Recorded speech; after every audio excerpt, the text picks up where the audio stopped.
त्या मतदारांच्या बरोबर सर्व उमेदवारांच्या उमेशजी, समोर ठेवून चर्चा सुनेत्रा पवारांचं नाव सातत्याने निर्णय घेत असताना किंवा त्यांच्याकडनं तो निर्णय घेतला गेला आहे अधिकृतरित्या असं सांगितलं जातं, पण कुठेतरी सातत्याने कुजबूज सुद्धा अशी होते राजकीय वर्तुळात की प्रॉक्सी नेतृत्व आहे आणि त्याच्यामध्ये कुठेतरी एक डॉमिनन्स आहे पार्थ पवारांचा, असा सुद्धा संकेत दिला जातो. याच्यामध्ये किती तथ्य आहे?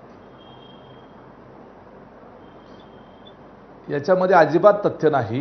हा आमचा पक्ष हा लोकशाही मार्गाने चालणारा पक्ष आहे. पूर्वी देखील त्या ठिकाणी पवार साहेबांच्या नेतृत्वात असताना, अजितदादांच्या नेतृत्वात असताना आणि आता सुनेत्रा वहिनींच्या नेतृत्वामध्ये लोकशाही मार्गाने पक्षांतर्गत लोकशाही प्रक्रिया राबवून या ठिकाणी निर्णय घेतले जातात.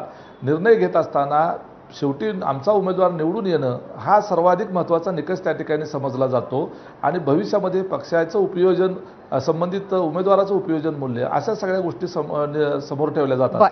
पहिला प्रश्न, पार्थ पवारांच्या बाबतीमध्ये जाणीवपूर्वक काही शक्ती ज्या आहेत ते नॅरेटिव्ह पसरवण्याचा प्रयत्न करतात. निश्चितपणे ते आज खासदार आहेत, पक्षाचे राष्ट्रीय सरचिटणीस आहेत, संघटन सरचिटणीस आहेत.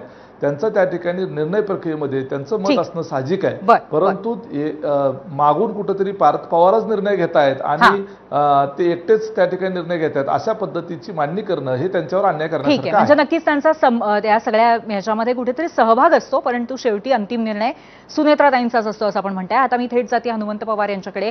हनुमंतजी, काँग्रेसमध्ये सुद्धा बंडखोरी आहे. खरं तर महाविकास आघाडी